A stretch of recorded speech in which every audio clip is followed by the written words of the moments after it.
नमस्कार, आप देख रहे हैं हर खबर। मैं हूं आपके साथ जागृति और रुक कर लेते हैं खास खबरों का। एक तरफ गर्मी का कहर है और इसी बीच कई जगहों से आग लगने की खबरें सामने आ रही है। बात अगर दिल्ली के मुंडका की करें तो वहां आग में कई लोगों की मौत हो गई थी। वहीं हरियाणा के गुरुग्राम में भी रेसिडेंसी अपार्टमेंट की 10वीं मंजिल पर भीषण आग लग गई थी, जिसके बाद आग पर काबू पा लिया गया। लेकिन इस बीच मुंडका अग्निकांड में लापरवाही देखने को मिली, जहां बिल्डिंग के पास एनओसी नहीं थी। और अगर बात हरियाणा की करें तो वहां भी कई बिल्डिंगों के पास एनओसी नहीं है। तो सवाल यही उठता है कि आखिर ऐसी बिल्डिंग मालिकों पर कार्रवाई कब होगी और क्या इन बिल्डिंग मालिकों को भी किसी हादसे का इंतजार है, क्योंकि प्रदेश में बिना एनओसी के कई इमारतें जो हैं वो बनाई गई हैं। बिल्डिंग के लिए फायर एनओसी नहीं ली गई है, तो एनओसी ना होने पर आग का खतरा भी बना रहता है। अगर एनओसी ली जाए तो ऐसे में अगर कभी आग लगने जैसी स्थिति पैदा हो तो ऐसे में जो अग्नि विभाग या जो आपको बता दें कि फायर ब्रिगेड के जो लोग होते हैं वो ऐसे में उस जगह पर आग बुझा ना पाए तो कम से कम आग पर काबू पा सकते हैं। आग को बढ़ने से रोका जा सकता है अगर एनओसी मिल जाए। लेकिन अगर एनओसी ही नहीं होती तो ऐसे में आग लगने का खतरा बना रहता है। वहीं इसी खबर पर ज्यादा जानकारी के लिए गुरुग्राम से ब्यूरो चीफ प्रवीण शर्मा हमारे साथ जुड़ गए हैं। प्रवीण जी, कई बिल्डिंगें ऐसी हैं हरियाणा में भी जिनके पास एनओसी नहीं है और तब भी उन बड़ी बड़ी इमारतों पर जो है दफ्तर खोले गए हैं, कहीं पर फैक्ट्रियां चलाई जा रही हैं। कब तक उन पर कार्रवाई होगी?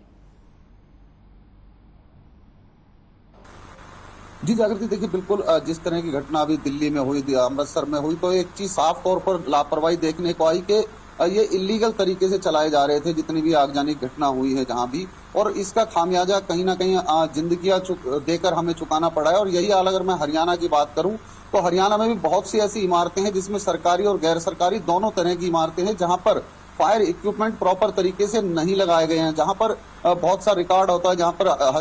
हजारों आदमियों का लोग रोज आना जाना होता है, बावजूद उसके वहां पर जो फायर इक्विपमेंट्स हैं वो प्रॉपर नहीं है और ना ही फायर विभाग की तरफ से कोई एनओसी ली गई है। हालांकि जब फायर विभाग के अधिकारियों से हम बात करते हैं तो साफ तौर पर बताते हैं कि वो समय समय पर ऐसे बिल्डिंग मालिकों को नोटिस जारी करते रहते हैं कि वो अपने फायर इक्विपमेंट ठीक से लगाएं और अपने को आग से बचा कर रखें, क्योंकि जब आग लगने की स्थिति होती है तो यदि आपके पास फायर इक्विपमेंट सही कंडीशन में है तो वो कहीं ना कहीं किसी बड़े हादसे को रोक सकते हैं। जब तक फायर ब्रिगेड आपके द्वार तक पहुंचे तब तक जो ये इक्विपमेंट है आपका काम चला सकते हैं कि वो आग को बढ़ने से रोक सकते हैं ताकि किसी जान का नुकसान ना हो। लेकिन देखने में यह आता है कि जो इलीगल फैक्ट्रीज हैं, जो इलीगल ऑफिसेज हैं, उनमें फायर एनओसी नहीं ली जाती और ना ही उसका रास्ता ऐसा होता है कि अभी मैं गुरुग्राम की बात करूं तो यहाँ पर कुछ इलाकों में ऐसे गोदाम हैं और ऐसी फैक्ट्रियां लगी हुई है जहां पर अगर कोई ऐसी स्थिति बन जाए, कोई हादसा हो जाए तो वहां पर फायर ब्रिगेड की गाड़ी का पहुंचना भी मुश्किल हो जाता है। तो कहीं ना कहीं ये सरासर लापरवाही है प्रशासन की और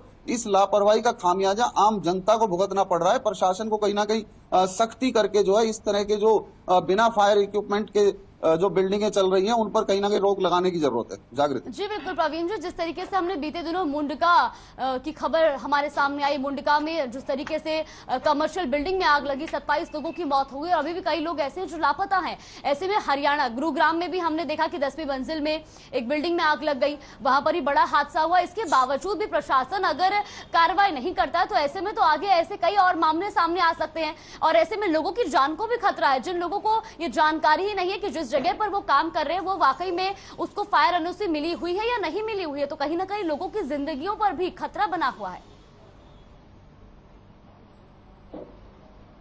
जी बिल्कुल जागृति, देखिए जो घटना थी दिल्ली की मुंडका की वो वाकई दिल दहला देने वाली घटना थी, जिसमें 27 लोग जलकर मर गए। बहुत हृदय विदारक यह हादसा था और इसमें भी साफ एक लापरवाही देखने को मिली कि ये बिल्डिंग भी बिना एनओसी के चल रही थी और प्रशासन या फायर ब्रिगेड या किसी भी अन्य विभाग की निगाह इस बिल्डिंग पर नहीं पड़ी। लेकिन जब यह हादसा हो जाता है उसके बाद पता लगता है कि इस बिल्डिंग के पास एनओसी नहीं थी। तो ये बड़ी स्थिति खराब है कि जब अधिकारी पहले नहीं देख पाते और जब हादसा हो जाता है उसके बाद वो जागते हैं। यही हाल गुरुग्राम की बात करूं मैं, जो सेक्टर 37 से लगता हुआ इंडस्ट्रियल एरिया और रिहायशी इलाका है, वहां पर भी सैकड़ों की संख्या में ऐसे गोदाम और छोटी छोटी फैक्ट्रियां चल रही है जिनमें प्लास्टिक का सामान बनता है या अन्य तरह का सामान बनता है और उनकी गलियां इतनी संकरी हैं कि अगर कोई हादसा हो जाए तो वहां पर फायर ब्रिगेड की गाड़ी को पहुंचने के लिए भी खासी मशक्कत करनी पड़ती है। इसके अलावा उन बिल्डिंग्स में कहीं भी किसी तरह की फायर सुरक्षा के इंतजाम नहीं है। मैं आपको बता दूं कि जो फायर के नियम है उसके अनुसार जो है 9 मीटर से जो ऊंची बिल्डिंग है उसके लिए फायर एनओसी जरूरी है, जिसके लिए बकायदा छत पर एक वाटर टैंक बनाना जरूरी है और उस वाटर टैंक के जरिए जो है नीचे की जितनी भी बिल्डिंग है आपकी उनमें हाइड्रो पाइप आते हैं जो कि आग लगने की स्थिति में पानी से आग बुझाने का काम करते हैं। इसके अलावा जो छोटी बिल्डिंगें हैं उनके अंदर गैस सिलेंडर एग्जिस्टर लगाने का प्रावधान है और वो फायर अधिकारी ही डिसाइड करते हैं कि कितने क्षेत्र में कितने सिलेंडर लगाए जाएं ताकि किसी भी आपात स्थिति में उनका प्रयोग किया जा सके। लेकिन अगर कहीं जब भी हम ऐसी बिल्डिंगों में जाते हैं तो सिलेंडर नदारद दिखाई देते हैं और अगर कहीं लगे हुए हैं तो वो एक्सपायर हो चुके होते हैं, जो काम नहीं करते हैं। तो ये चीज जो है फायर अधिकारियों को सोचनी होगी, निगम के अधिकारियों को सोचनी होगी कि जो इस तरह की बिल्डिंगें हैं उन पर जाकर एक बार बकायदा चेक किया जाए और जिसके पास एनओसी ना हो उसको नोटिस देने की बजाय कुछ और कड़ी कार्रवाई की जाए ताकि इस तरह के हादसों से हम बच सके और जो जान माल का नुकसान है उसको रोका जा सके। जी बिल्कुल, और ऐसे में बड़ा सवाल यही उठता है कि आखिर इस तरह के जो बिल्डिंग मालिक है उन पर कार्रवाई कब की जाएगी? प्रशासन कब तक हाथ पर हाथ धरे बैठा रहेगा? क्योंकि गर्मियों का जो मौसम है ऐसे में आग लगने की जो घटनाएं हैं वो अधिकतर सामने आती हैं, तो ऐसे में अब प्रशासन को भी इस पर कार्रवाई करनी चाहिए, ऐसे बिल्डिंग मालिकों पर कार्रवाई करनी चाहिए। जी बिल्कुल, देखिए बिल्डिंग मालिक पर कार्रवाई बनती है और साफ बनती है क्योंकि जब आप कोई बिल्डिंग बनाते हैं तो जो सरकारी नियम है उसकी आपको पालना करती है और इसमें सबसे बड़ा नियम जो है वो फायर डिपार्टमेंट से एनओसी लेने का है, जिसका तात्पर्य यह है कि फायर विभाग के अधिकारी आपकी बिल्डिंग पर आएंगे और आपने जो फायर फाइटिंग इक्विपमेंट्स लगाए हैं उनकी जांच करेंगे और उनको टेस्टिंग करेंगे। जब टेस्टिंग में वो इक्विपमेंट सही पाए जाते हैं और फायर अधिकारियों को लगता है कि किसी हादसे की स्थिति में ये जो फायर फाइटिंग इक्विपमेंट्स हैं ये हादसे को बचा सकते हैं, उसके बाद फायर विभाग द्वारा उस व्यक्ति को एनओसी जारी की जाती है। लेकिन यहाँ देखने को ये मिलता है कि अक्सर बिना एनओसी के धड़ल्ले से काम चल रहा होता है। फायर फाइटिंग के नाम पे वहां पर यदि कोई एक सिलेंडर लटका हुआ भी है तो वो एक्सपायर मिलेगा। अगर फायर अधिकारी जांच शुरू करें रेंडमली तो ऐसी सैकड़ों हजारों बिल्डिंग गुरुग्राम में मिल जाएंगी और हरियाणा में भी मिल जाएंगी जो कि एक तरह से हम कहें कि बारूद के ढेर पर खड़ी हुई है। जी बिल्कुल, प्रवीण जी, जिस तरीके से आपने ये बताया कि कई ऐसी बिल्डिंगें हैं, कई ऐसी फैक्ट्रियां हैं जो ऐसे जगहों पर बनी हुई है जहां पर फायर ब्रिगेड की गाड़ी जाने की भी बहुत कड़ी मशक्कत के बाद वहां पर गाड़ी जाएगी। यहाँ पर रास्ता ही ऐसा नहीं है कि वहां पर गाड़ी जा सके। तो पहले तो ये खतरा कि वहां पर फायर एनओसी नहीं ली गई और उसके बाद ऐसी जगहों पर वो बिल्डिंगें बनाई जाती है जहां पर फायर ब्रिगेड का पहुंचना लगभग नामुमकिन सा होता है। तो ऐसे में जो फैक्ट्री मालिक है वो खुद तो अपनी जान जोखिम में डाल ही रहे, लेकिन साथ ही साथ वहां पर काम करने वाले लोगों की जान भी जोखिम में डाल रहे, क्योंकि अगर आग लगेगी, अगर फायर ब्रिगेड की टीम वहां पर नहीं पहुंच पाएगी तो आग तो बेकाबू होगी ही, आसपास के लोगों को भी खतरा बढ़ेगा। जी बिल्कुल, देखिए साफ तौर पर ये खतरा है, जो काम कर रहे हैं मजदूर वहां पर उनके जीवन को खतरा है और जो आसपास ऐसी बिल्डिंगों के आसपास जो लोग रह रहे हैं उनके लिए भी ये साफ तौर पर खतरा है। अभी बीते 6 महीने पहले पिछली गर्मी की अगर मैं बात करूं तो गुरुग्राम के सदर बाजार के पास एक लकड़ी की दुकान में आग लगी थी और आग अचानक इतनी तेजी से फैलती चली गई क्योंकि उस दुकानदार के पास कोई फायर सेफ्टी इक्विपमेंट नहीं था, कोई एनओसी नहीं ली गई थी और गोदाम बना दिया गया था। तो इस तरह के जो गोदाम है वो कर्मचारियों के साथ साथ जो आसपास लोग रहते हैं उनकी जान के लिए भी अक्सर खतरा बनते हैं और देखने में यही आता है कि जिस बिल्डिंग में आग लगती है उसके आसपास की जो इमारतें हैं उनको भी खासा नुकसान पहुंचता है। ये लापरवाही कहीं ना कहीं बहुत बड़ी लापरवाही है कि जो फायर फाइटिंग इक्विपमेंट्स है उनको लोग दुरुस्त नहीं रखते, उनको एक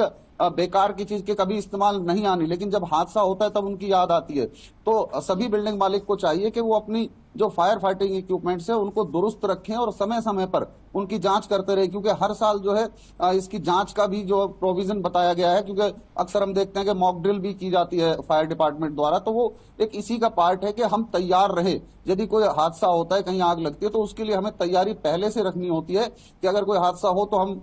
इन चीजों को इस्तेमाल कर पाए। लेकिन ऐसा देखने में नहीं आता। फाइलें फायर डिपार्टमेंट के पास आती हैं, फायर डिपार्टमेंट जाके इंस्पेक्शन करता है और कमी पाए जाने पर उसको रिजेक्ट कर देता है। मालिक को एक नोटिस जारी कर दिया जाता है जिसका जवाब जो है महीनों तक मकान मालिक या जो गोदाम मालिक है वो नहीं देता है। बावजूद इसके वहां पर काम चलता रहता है। तो कहीं ना कहीं सरकार को कुछ ऐसा प्रावधान करना चाहिए कि अगर इक्विपमेंट सही नहीं है, जब तक वो सही ना हो जाए, तब तक एनओसी ना मिल जाए, तब तक उस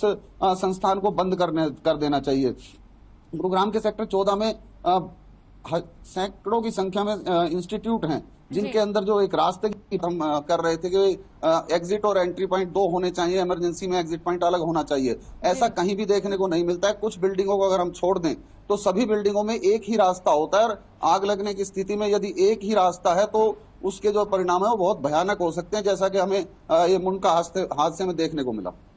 जी बिल्कुल। और अगर बात गुरुग्राम की करें तो गुरुग्राम एक इंडस्ट्रियल एरिया है। हरियाणा में सबसे ज्यादा इंडस्ट्री, सबसे ज्यादा फैक्ट्रियां, सबसे ज्यादा उद्योग व्यापार जो है वो वहां गुरुग्राम में ही होता है। और ऐसे में क्या मुंडका अग्निकांड के बाद भी गुरुग्राम में प्रशासन सख्त नजर नहीं आ रहा है? क्योंकि अगर फायर इक्विपमेंट लगा दिए जाते हैं उसके बाद भी ये बेहद जरूरी है कि उनको वक्त वक्त पर उनकी जांच की जाए कि आखिर वो सही से सुचारू रूप से काम कर रहे हैं या नहीं कर रहे हैं।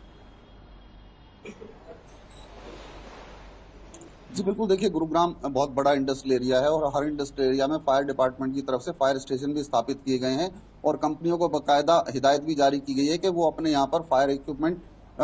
मेंटेन रखें। साथ ही जो एक पानी का टैंक है वो जरूर बनाकर रखें, क्योंकि जब ऐसी स्थिति होती है तो आज दूर से पानी लाने की बजाय फायर ब्रिगेड की गाड़ियां वहीं से पानी लेकर के आग पर जल्दी काबू पा सकती हैं। लेकिन जो रजिस्टर्ड कंपनियां हैं उनको अगर हम छोड़ दें और जो उनके साथ लगते इलाके हैं वहां पर जो अवैध रूप से फैक्ट्रियां चल रही हैं वो कहीं ना कहीं मुसीबत का सबब है और उन पर जो फायर डिपार्टमेंट है उसकी निगाह तक नहीं पहुंचती है या कहें कि देखने की कोशिश उस ओर नहीं की जाती है। तो ये कहीं ना कहीं देखना होगा कि इन पर भी निगाह रखी जाए। जो इस तरह के इलीगल गोदाम और इस तरह की जो फैक्ट्रियां चल रही हैं वो एक बड़ा खतरे का सबब है गुरुग्राम के लिए, क्योंकि अगर एक फैक्ट्री में आग लगती है तो जो संकरा इलाका होने के कारण वो आगे तक भी फैल सकती है और बड़ा खतरा पैदा हो सकता है। जिस तरह से अभी पिछले दिनों मानेसर में एक प्लास्टिक के गोदाम में आग लगी थी जो एक इलीगल तरीके से एक जमीन पर बसाया गया था। 25 एकड़ की वो जमीन थी जहां पर यह आग लगी थी और फायर ब्रिगेड को 2 दिन तक उस आग पर काबू पाने के लिए मशक्कत करनी पड़ी थी। तो इस तरह के हादसे ना हो इसके लिए लगातार फायर डिपार्टमेंट को सोचना होगा और समझना होगा कि जो इस तरह की अवैध बिल्डिंगें हैं या अवैध गोदाम हैं उन पर भी जिला प्रशासन को अपनी नकेल कसनी होगी। जी बिल्कुल प्रवीण जी, बहुत बहुत धन्यवाद आपका हमारे साथ जुड़ने के लिए और तमाम जानकारी हम तक पहुंचाने के लिए।